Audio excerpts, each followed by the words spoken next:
لیکن اس وقت جو عورت اندر داخل ہوئی تھی وہ پچھل پیری تھی، وہ روپمتی ہی تھی، وہ بیگم صاحبہ جو گاڑی میں مجھے لینے آئی تھیں۔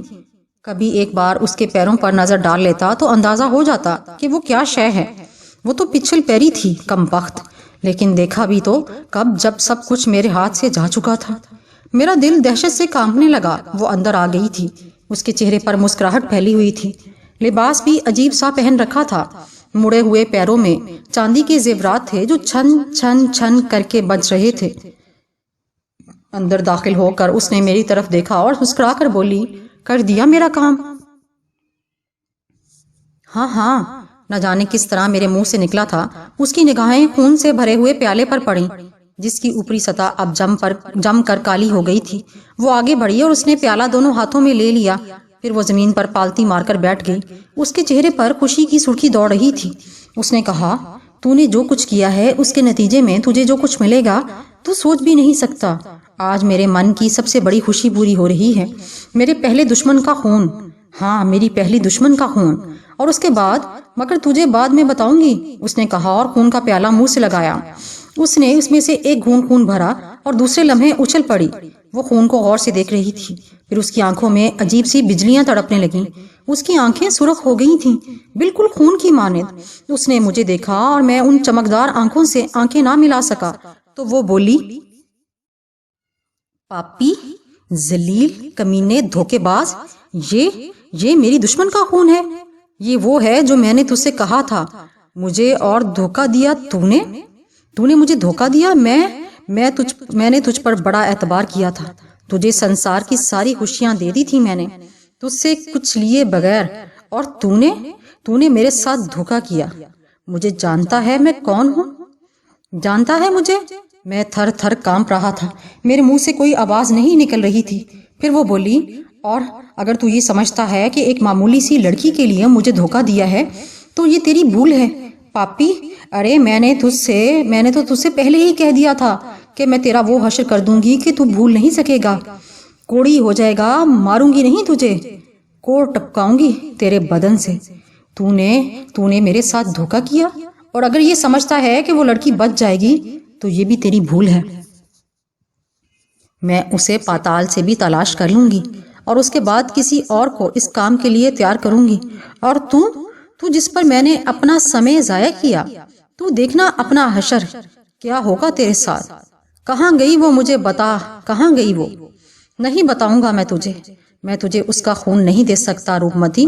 کچھ اور مانگ مجھ سے، کچھ اور مانگ، لیکن اب تو مجھ سے کچھ بھی مانگے گی وہ تیرے لیے بھی بیکار ہوگا، اور میرے لیے بھی، کیونکہ وہ مجھے نہیں چاہیے جو تو نے مجھے دیا۔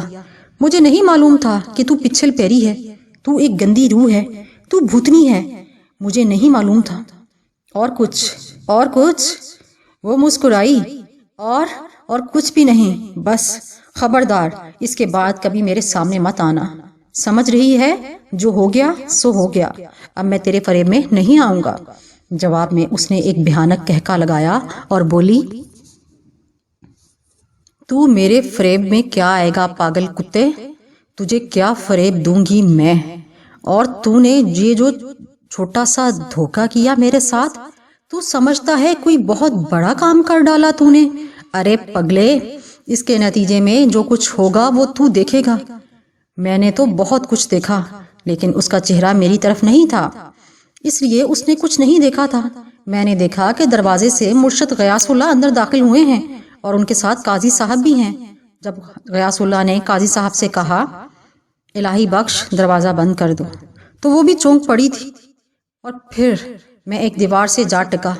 وہ پلٹ کر ان دونوں کو دیکھنے لگی تھی، پھر اس نے کہا، ارے تم کون ہو بے وقوفو، اور کسی کے گھر میں کیوں گھسے چلے آئے ہو؟ تو اتنا بھی نہیں جانتی پچھل پیری، اتنا بھی نہیں معلوم تجھے کہ میں کون ہوں؟ مرشد غیاث اللہ نے کہا، اور وہ چونک کر اپنے پیروں کو دیکھنے لگی، پھر بولی، تو تم دھرماتما ہو، مہان آتما ہو، ملا ہو، مجھے نقصان پہنچاؤ گے۔ بے وقوفو، اگر تم نے یہ صرف سوچ رکھا ہے کہ میں پچھل پیری ہوں تو یہ تمہاری بے وقوفی ہے۔ میں خالی پچھل پیری نہیں ہوں، میں تو اپنی آتما کو امر کرنا چاہتی ہوں،